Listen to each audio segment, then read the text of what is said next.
नमः सरस्वत्यै नमः संस्कृताय च। मैं कुणाल कुमार झा आप सभी संस्कृत शिक्षक अभ्यर्थियों का हार्दिक स्वागत करता हूं अपने इस YouTube प्लेटफॉर्म पर। मित्रों, हम लोग जो है कि NCERT का 2 पाठ पढ़ चुके हैं। आज ये तीसरा अध्याय है। तीसरा पाठ मैं आप लोगों के समक्ष रखने जा रहा हूं, प्रस्तुत करने जा रहा हूं। मुझे विश्वास है कि आप सबों को समझ में आएगी। जिसे कोई भी समस्या होगी वो कमेंट बॉक्स में प्रश्न पूछेंगे। कोई बात नहीं है कि बिना निसंकोच प्रश्न करेंगे। ठीक है मित्र, चलिए आइए। और एक और आप लोगों से निवेदन है कि जिन लोगों ने भी मेरा चैनल सब्सक्राइब नहीं किया है कर लीजिए और बेल आइकन को भी दबा लीजिएगा ताकि नोटिफिकेशन आपको पहुंच सके। क्योंकि रात में मैं लाइव भी आता हूं, तो जो जिन के पास मेरा क्या कहते हैं बेल आइकन दबाया हुआ रहेगा तो उनको नोटिफिकेशन चला जाएगा, ऑटोमेटिकली भेजना नहीं पड़ेगा मुझे। रात में लाइव आता हूं और लाइव में जो है कि मैं आप लोगों को मैथ, रीजनिंग वगैरह वगैरह पढ़ाता हूं, जो कि आप लोगों को परीक्षा में काम उपयोगी रहेगा। फिलहाल देखिए, तीसरा अध्याय, तीसरा चैप्टर का नाम है व्यायामः सर्वदा पथ्यः।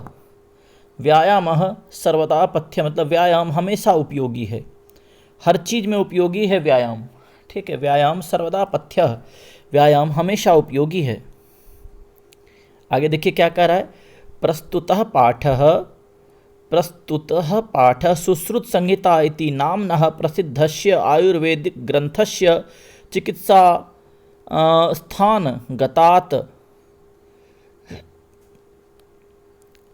मतलब क्या हुआ कि कह रहा है, हाँ स्थान यहाँ पर पूर्ण विराम नहीं होना चाहिए। चिकित्सा स्थानगतात् चतुर्विंशदध्यायात् समुद्धृतो अस्ति, यहाँ होगा पूर्ण विराम। प्रस्तुतः पाठः सुश्रुत संहिता इति नाम्नः प्रसिद्धस्य आयुर्वेद ग्रंथस्य चिकित्सा स्थानगतात् चतुर्विंशदध्यायात् समुद्धृतो अस्ति। मतलब यह जो पाठ है व्यायामः सर्वदा पथ्यः, ये कहाँ से लिया गया है? यह पाठ लिया गया है सुश्रुत संहिता से। ठीक है, सुश्रुत संहिता ये आप लोग जानते हैं मित्रों, ये चिकित्सा शास्त्र का ग्रंथ है जिसके आचार्य, जिसके लेखक हैं महर्षि सुश्रुत। ठीक है, कह रहा प्रस्तुत पाठ सुश्रुत संहिता इति नाम्नः। ठीक है, नाम से ये पंचमी का एक वचन है। प्रसिद्धस्य पंचमी और षष्ठी दोनों है। नाम नामानि नामानि नाम नामानि नामानि चलता है रूप। नामना नामभ्याम नामभि नामने नामभ्याम नामभ्य। ठीक है, नामनः नामभ्याम नामभ्य नामनः नामनोह नामनाम नामनी नामनोह नामसु, ऐसे ही रूप चलता है इसका। ठीक है, तो क्या कर रहा है कि अस्मिन, एक बार फिर से देख लीजिए। प्रस्तुत पाठ सुश्रुत संहिता नाम के प्रसिद्ध आयुर्वेद ग्रंथ के चिकित्सा स्थान गतात् मतलब चिकित्सा स्थान से। आयुर्वेद ग्रंथ कौन सा? चिकित्सा नामक ग्रंथ से, आयुर्वेद के चिकित्सा ग्रंथ से। कौन सा? तो चतुर्विंशति अध्यायात, 24वें अध्याय से लिया गया है। ठीक है मित्रों, सुश्रुत संहिता क्या है? तो सुश्रुत संहिता जो है आयुर्वेद का ग्रंथ है। और आयुर्वेद में किसका? तो चिकित्सा का ग्रंथ है। उसके कौन से अध्याय से लिया गया है? तो 24वें अध्याय से लिया गया है। ठीक है, कौन सा? पाठ का नाम है व्यायामः सर्वदा पथ्यः, व्यायाम हमेशा लाभदायक है। आगे देखिए मित्रों क्या कह रहा है। अस्मिन् आचार्य सुश्रुतः व्यायामस्य परिभाषां तेन जायमानान लाभान च निबोधयति। अस्मिन् मन इसमें आचार्य सुश्रुत, इसमें जो है आचार्य कौन? सुश्रुत।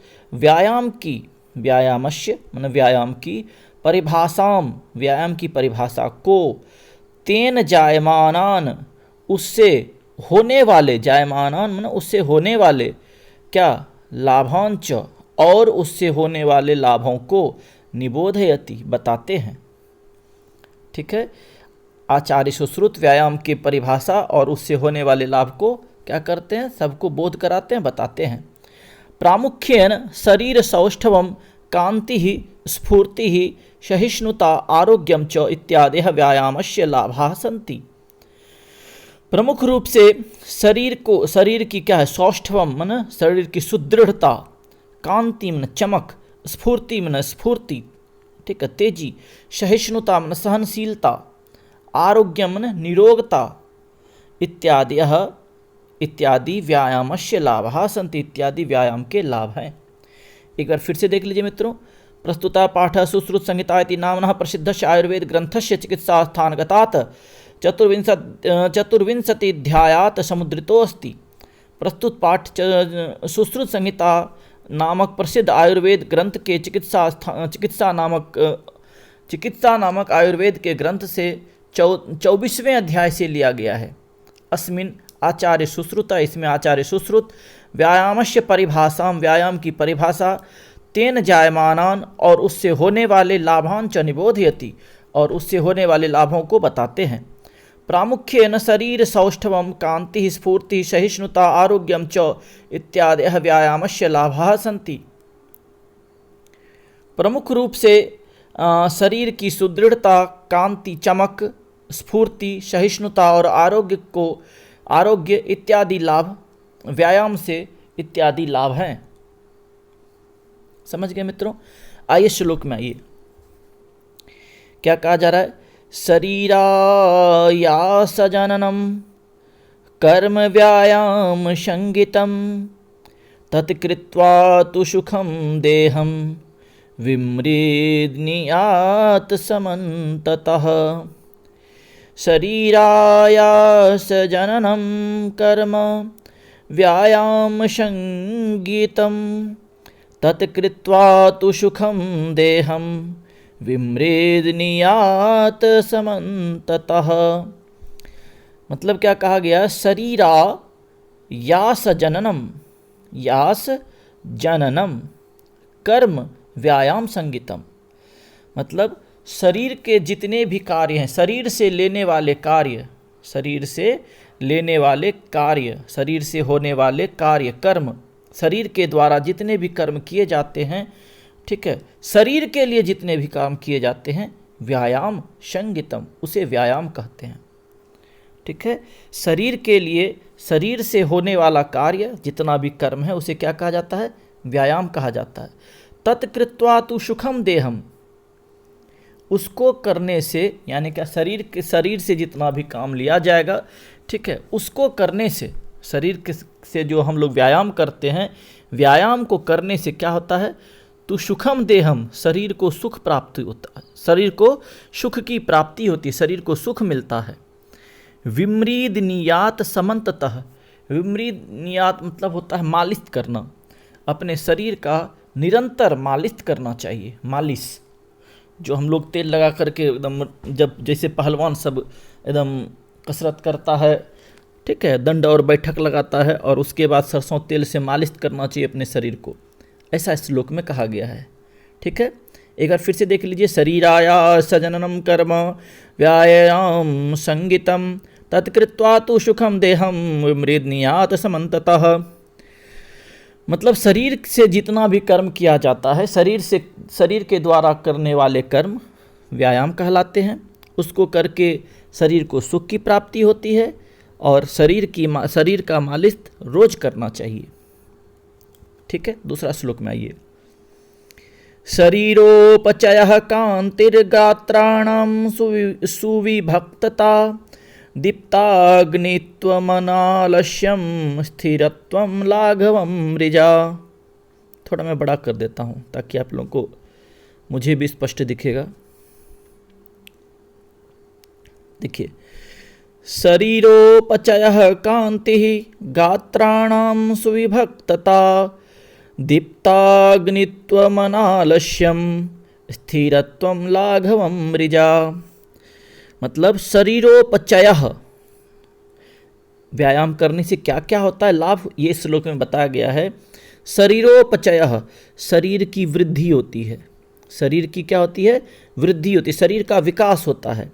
कांति ही, चमक आती है। गात्राणाम सुविभक्तता, गात्राणाम ना गठीला हो जाता है, और क्या, विभक्तता, शरीर में अलग अलग गांठ, जैसे बॉडी बिल्डर का होता है मित्रों, तो उसी प्रकार से अलग अलग प्रकार से शरीर में क्या हो जाता है, गांठ पड़ जाता है, गठीला शरीर हो जाता है। फिर क्या कह रहा है,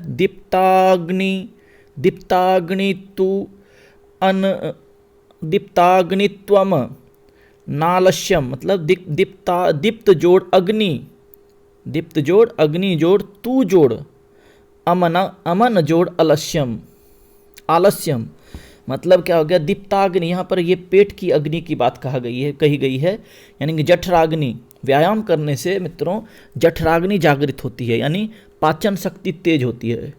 ठीक है, पाचन शक्ति तेज होती है किससे? व्यायाम करने से। कहा गया है कि दीप्ताग्नि, व्यायाम करने से जठराग्नि यानी क्या, पाचन शक्ति मजबूत होता है। ठीक है, आलस्यम, आलस्य शरीर से दूर भागता है। स्थिरत्वम, शरीर में स्थिरता आती है। लाघवम, शरीर में लाघव आता है। मृजा, शरीर जो है कि मनुष्य का शरीर जो क्या होता है कि स्फूर्तिवान हो जाता है, शरीर में स्फूर्ति आ जाती है। एक बार फिर से देखिए, शरीरोपचय कांति, शरीर में विकास होता है। शरीरोपचय, शरीर में विकास होता है। कांति, चमक आती है। गात्राणाम सुविभक्तता, शरीर में गठीलापन आ जाता है। दीप्ताग्नि, भूख बढ़ जाती है। ठीक है, पाचन तंत्र मजबूत हो जाता है। अनालस्यम, आलस्य दूर भाग जाता है। स्थिरत्वम, स्थिरत्व मतलब स्थिरता आती है। लाघवम मृजा, लाघव प्राप्त होता है। और क्या होता है, तो शरीर में स्फूर्ति आ जाती है। ठीक है मित्रों, समझ गए होंगे। आगे देखिए दूसरा श्लोक के बाद तीसरा श्लोक देखिए क्या कर रहा है। श्रमक्लम पिपाशोष्ण शीतादीनां सहिष्णुता आरोग्यम चापि परमं व्यायामादुपजायते। श्रमक, फिर से देखिए, श्रमक्लम पिपाशोष्ण शीतादीनां सहिष्णुता आरोग्यम चापि परमं व्यायामादुपजायते।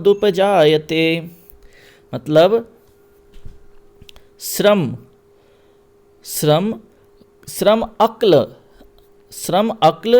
अक्लम पिपाशोष्ण। देखिए यहाँ पर श्रमक्लम जो है उसका अर्थ हो गया परिश्रम करने से जो पसीना प्राप्त होता है, परिश्रम का जो थकान होता है।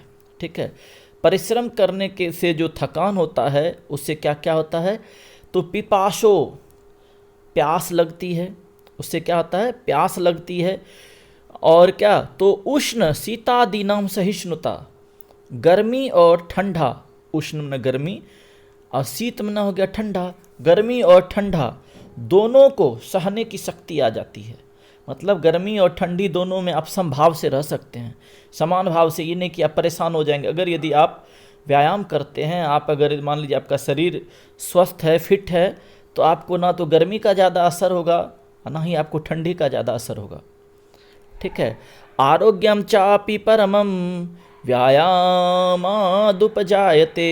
आरोग्यम चापि परमम, और बहुत अधिक, चापि और बहुत अधिक, परमम बहुत ज़्यादा, क्या होगा आपको, आरोग्यम, निरोग हो जाएंगे आप।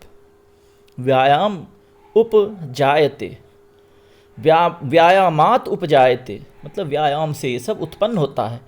फिर से देखिए, व्यायामात उपजायते, व्यायाम से उत्पन्न होता है क्या, व्यायाम करने से उत्पन्न होता है क्या क्या, तो आपको आपके शरीर में व्यायाम करिएगा तो आपका शरीर थकेगा। परिश्रम व्यायाम करने का जो परिश्रम करिएगा उससे आपका शरीर थकेगा, प्यास लगेगी। और क्या होगा, शीत उष्ण आदि सहिष्णुता, ठंडा और गर्मी दोनों सहने की शक्ति बढ़ेगी। आरोग्यम चापि परमम, और शरीर क्या हो जाएगा, बहुत अधिक निरोग हो जाएगा।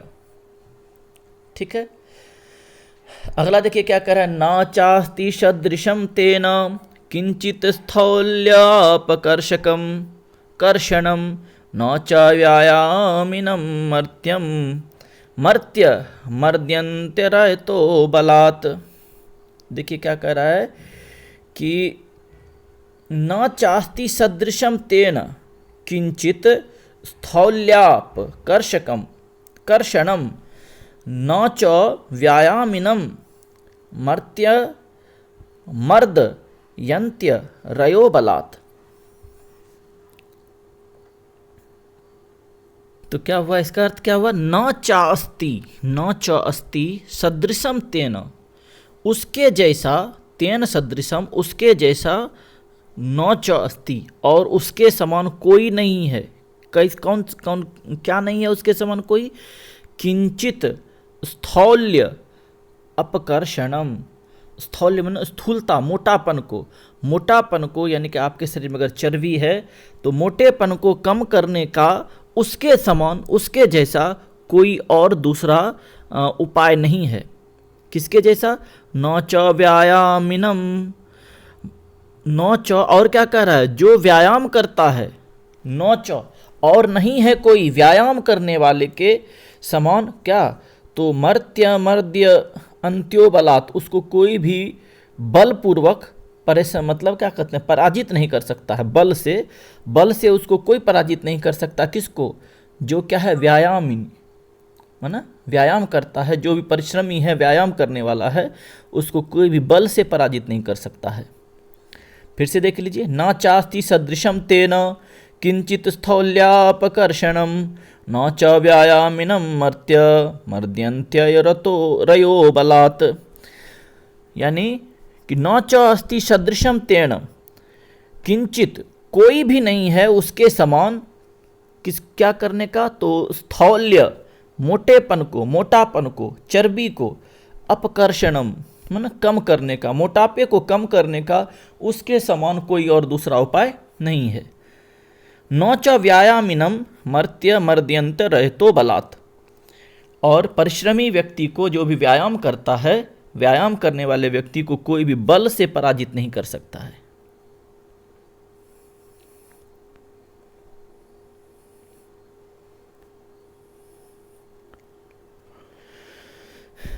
आगे देखिए, अगला क्या कह रहा है?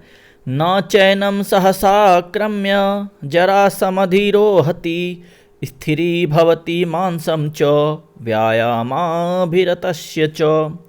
न चैनम सहसाक्रम्य जरा समधिरोहति स्थिरी भवति मांसम च व्यायामाभिरतस्य च।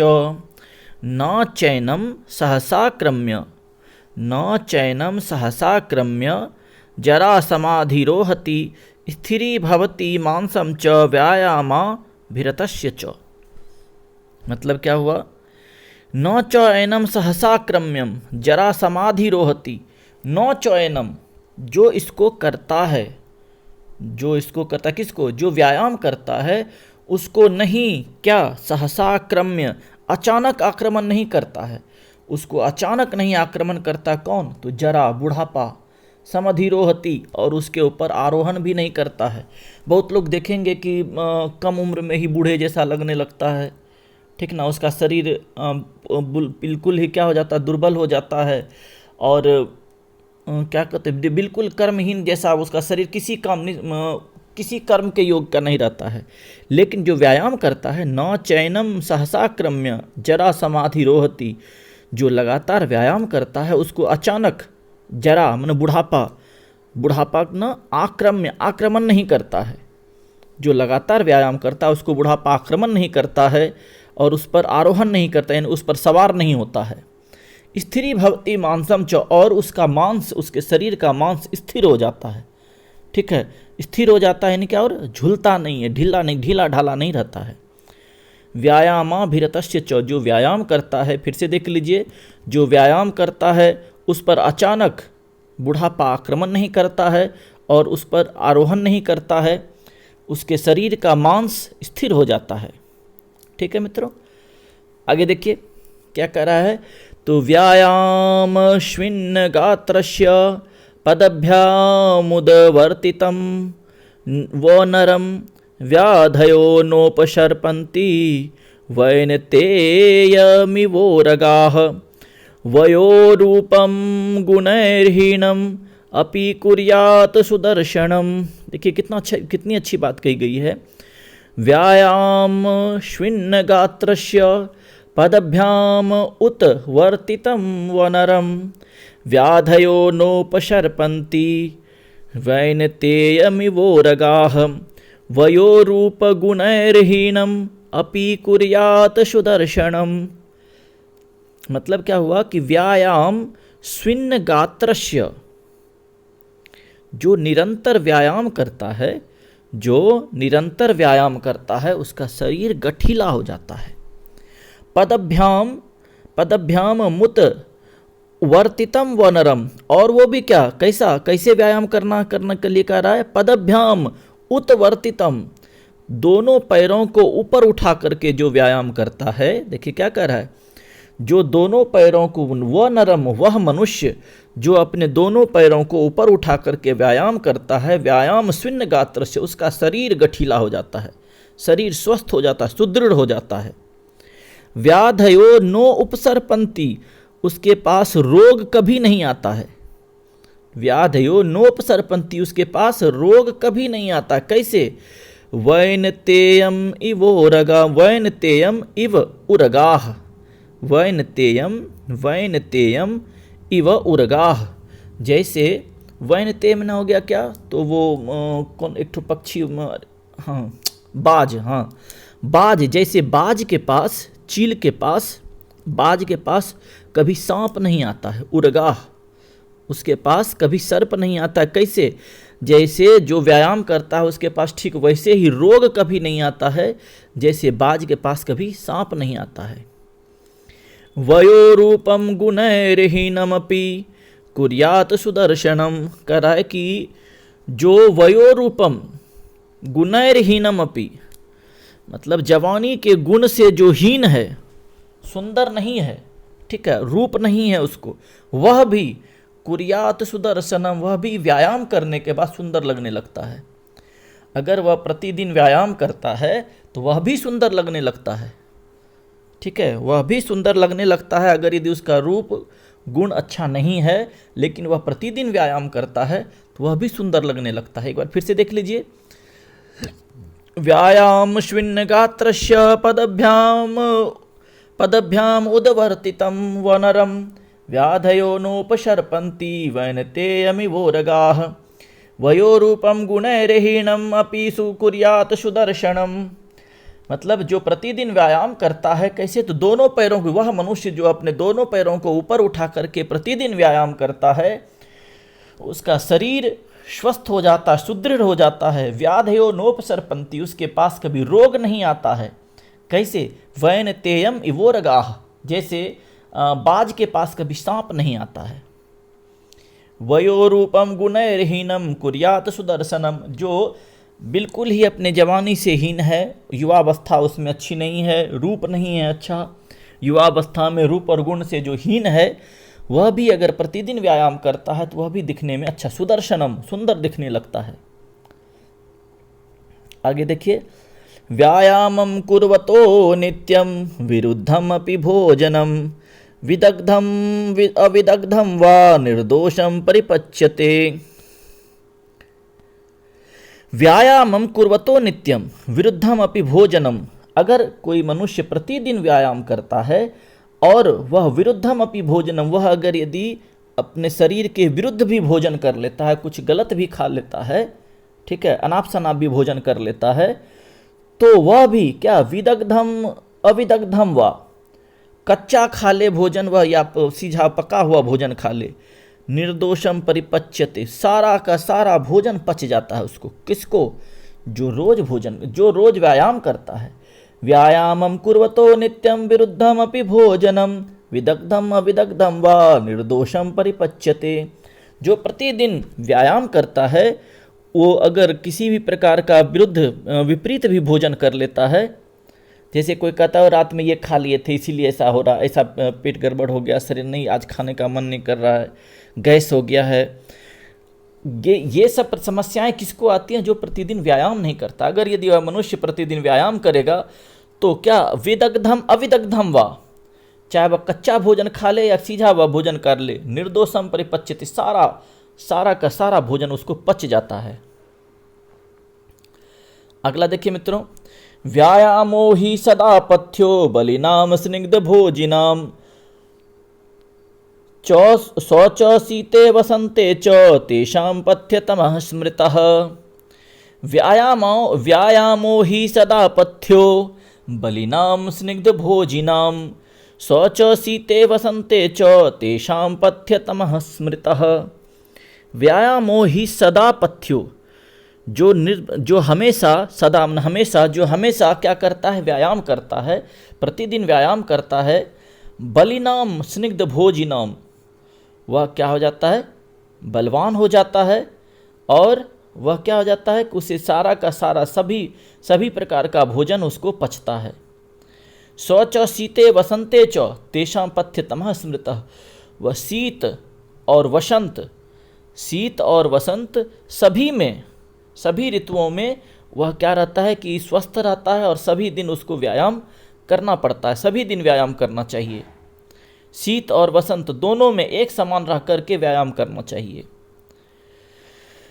सर्वेष्विऋतुष्वहरः पुंभिरात्महितैषिभिः बलास्यार्धेन कर्तव्यो व्यायामो हन्त्यन्तो अन्यथा।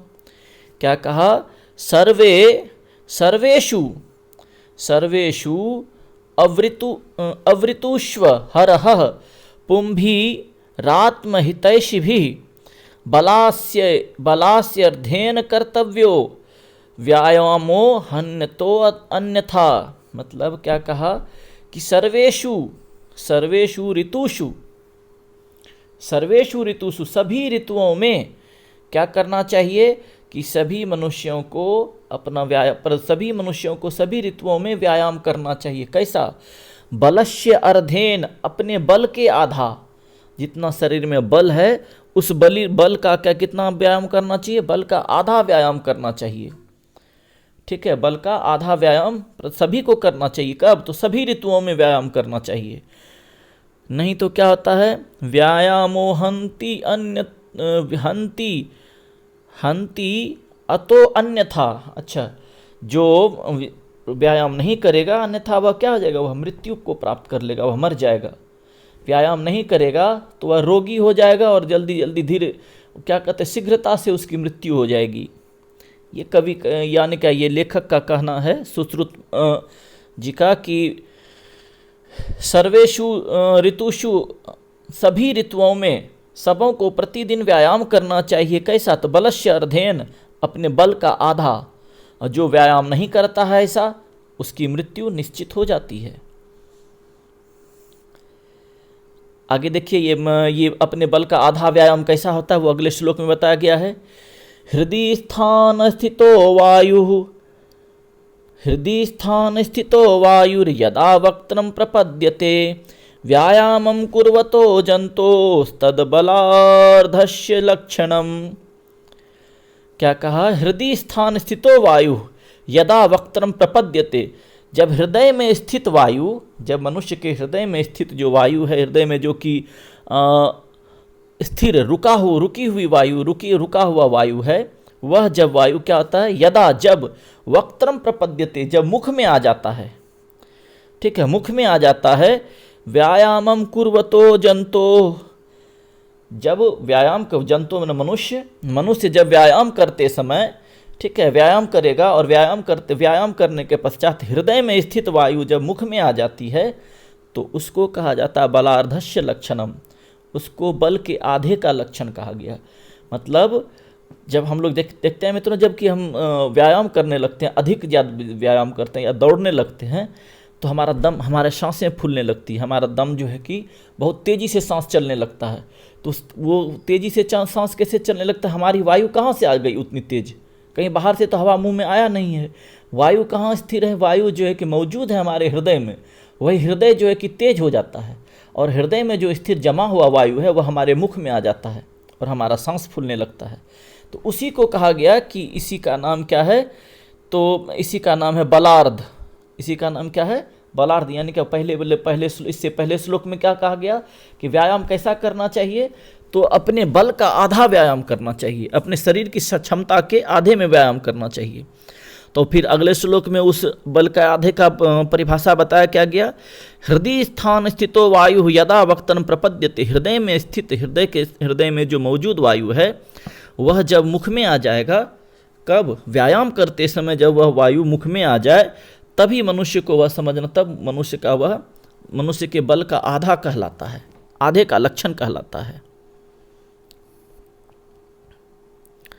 आगे देखिए क्या कह रहा है, वयो बल शरीरानि देश कालाशनानि च समीक्ष कुर्याद व्यायाम अन्यथा रोगम आपनुयात वयोबल शरीराणि देशकालाशनानि च समीक्ष कुर्याद व्यायामम अन्यथा रोगम आपनुयात। इसका अर्थ क्या हुआ कि वयोबल शरीराणि, व्यायाम करने से क्या होता है, वय युवावस्था आती है, बल प्राप्त होता है, कहाँ, तो शरीर में।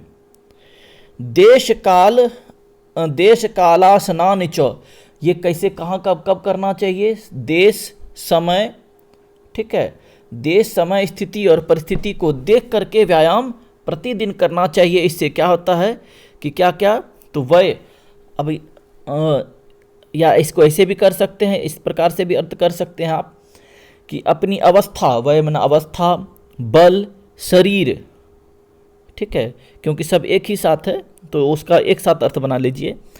वय, बल, शरीर, देश, काल, ठीक है, इस सब को देखते हुए ही अपने शरीर का व्यायाम करना चाहिए।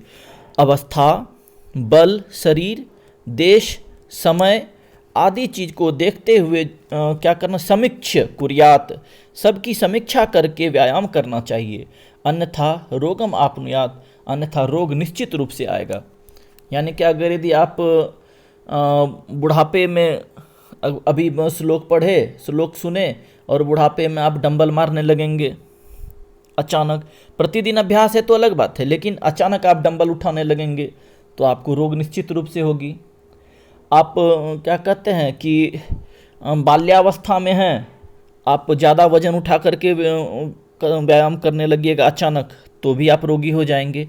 यहाँ क्या कहा गया है कि वयोबल आय, मतलब मनुष्य को अपनी अवस्था, बल और शरीर की क्षमता, देश कहाँ पर हैं आप, वो भी देख के करना चाहिए, कि कहीं भी व्यायाम करने लगे। समय को भी देख करके व्यायाम करना चाहिए, सब चीज़ की समीक्षा करके व्यायाम करना चाहिए, अन्यथा रोग निश्चित रूप से आएगा।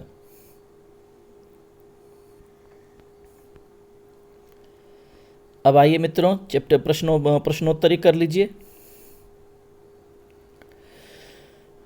करा कि परमम आरोग्यम कस्मात उपजायते, सबसे परमम आरोग्यम किससे उत्पन्न होता है, तो व्यायामात। परमम आरोग्यम कस्मात उपजायते, तो व्यायामात, व्यायाम करने से ही परम आरोग्य की उत्पत्ति होती है।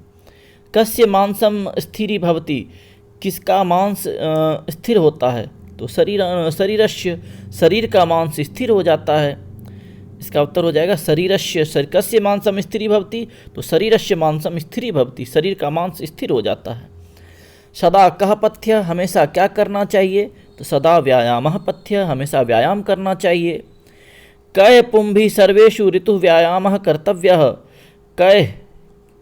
कह पुंभी, किन पुरुषों के द्वारा सर्वेषु ऋतुषु व्यायाम कर्तव्य, सभी ऋतुओं में व्यायाम करना चाहिए।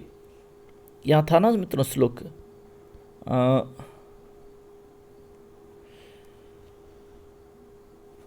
हितैषि भी सर्वेषु ऋतुषु हरः पुंभिरात्म हितैषि भी, ठीक है। बलस्यार्धेन कर्तव्यो, अच्छा बलस्यार्धेन कर्तव्यो, इसका उत्तर हो जाएगा बलाश्येन कर्तव्यो, बलार्धस्येन कर्तव्यो। कह पुंभी सर्वेषु ऋतुषु व्यायामः कर्तव्यः, कैसे पुरुषों को, मनुष्यों को कैसे सभी ऋतुओं में व्यायाम करना चाहिए, तो सभी ऋतुओं में कैसे व्यायाम करना चाहिए, तो अपने बल का आधा, बलस्यार्धः,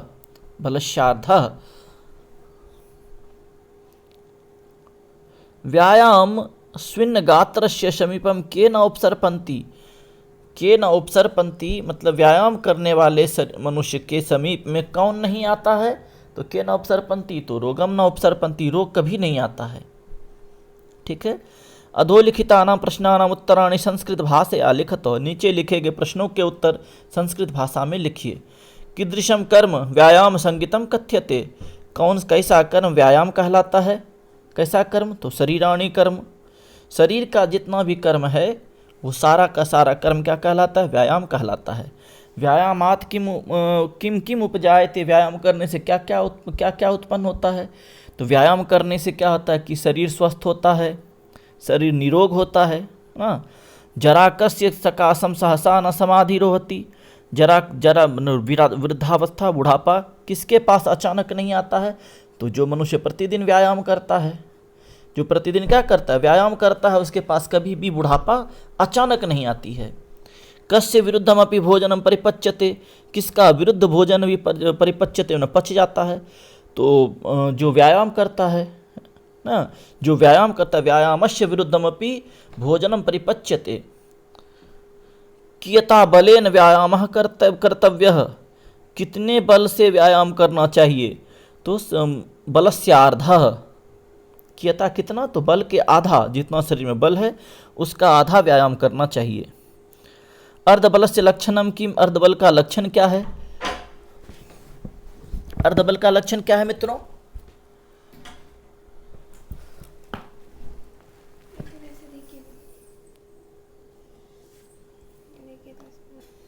आगे देखिए,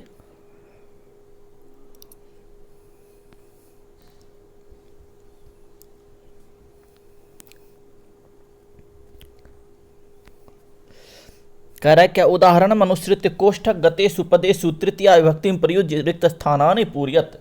तृतीया विभक्ति प्रयोग करके जो जो ब्रैकेट में है उस सारे ब्रैकेट का शब्द का तृतीया विभक्ति बनाना है। जैसे देखिए क्या कहा गया, व्यायाम रिक्त स्थान हीनमपि सुदर्शनम करोति। तो व्यायाम गुणः, गुण का तृतीया हो गया, तो गुणः हीनमपि सुदर्शनम करोति। दूसरा है व्यायाम कर्तव्य, तो बलार्धस्य अध्ययन हो जाएगा। अच्छा, बलास्यार्ध है तो तृतीया विभक्ति जो ना, तो आप लोग बना लेंगे आराम से, बलास्यार्धयन हो जाएगा। व्यायामेन सदृशम किंचित स्थौल्यपकर्षणम नास्ति, व्यायाम का तृतीया व्यायामेन हो जाएगा। रिक्त स्थान जीवनम व्यर्थम, विद्या का तृतीया हो जाएगा विद्यायाह, नहीं विद्याया, लता पर चलेगा ना, लतया, तो विद्याया हो जाएगा, विद्याया विना जीवनम व्यर्थम। चरणेन खंजः अस्ति, वह पैर से लंगड़ा है। सूपकारः नासिकया भोजनम जिघ्रति, ठीक है। सूपकारः, सूपकार मन हो गया हलवाई, हलवाई क्या करता है, तो नासिका, नाक से भोजन सूंघता है। प्रश्न निर्माण करने के लिए कह रहा है, तो प्रश्न निर्माण तो आसानी से हो जाएगा।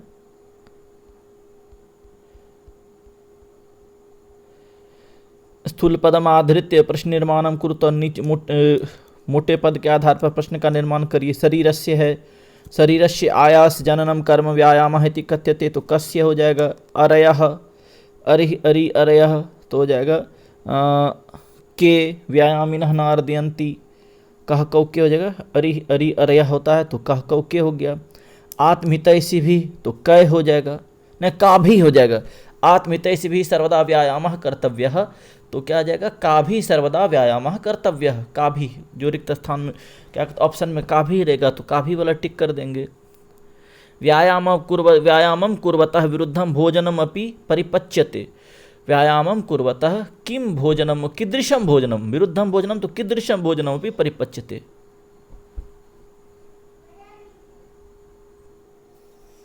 ठीक है, तो गात्राणाम सुविभक्तता व्यायामेन संभवति, तो हो जाएगा केशाम सुविभक्तता व्यायामेन संभवति। ठीक है, अब देखिए कह रहा है कि षष्ठ श्लोकस्य भावामाश्रित्य रिक्त स्थानानि पूर्यत। तो आप लोग श्लोक पढ़े या श्लोक से ये सब नहीं रहेगा प्रश्न। ठीक है,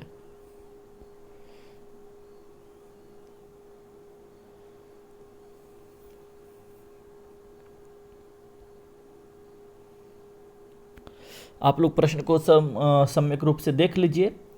निम्नलिखितानाम अव्ययानाम रिक्त स्थानस्य प्रयोगम कुरुत, अव्यय का नियम रिक्त स्थान में प्रयोग करना है।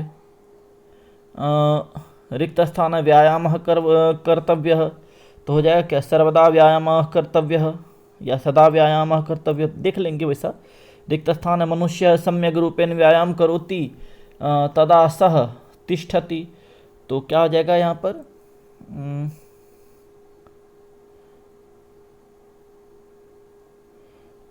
अपि मनुष्य सम्यक रूपेण व्यायाम, न और सब कुछ नहीं है। आप लोग देख लीजिएगा मित्रों, खोज करके इसको उसमें सेट कर लीजिएगा। व्यायामेन असुंदराः, असुंदराः अपि सुंदराः भवन्ति, इसमें अपि हो जाएगा, इसमें अपि हो जाएगा कि व्यायामेन असुंदराः अपि सुंदराः भवन्ति, व्यायामिनः जनस्य सकाशं वार्धिक्यम सदा आयाति सदा नायाति। इसको आप लोग अपने से कर लीजिएगा, रिक्त स्थान में उस खोज के अपना भर लीजिएगा। देखिए क्या करा, उदाहरण मनुष्य वाच्य परिवर्तनम कुरुत। हाँ, ये इंपॉर्टेंट है, ये सब इंपॉर्टेंट नहीं है उतना, ये वाच्य परिवर्तन करना आपसे प्रश्न निश्चित रूप से रहेगा। आत्महितैषी भी व्यायाम क्रियते, ये कर्मवाच्य में, इसको कर्तृवाच्य में बदला है क्या, आत्महितैषिनः व्यायामम कुर्वन्ति।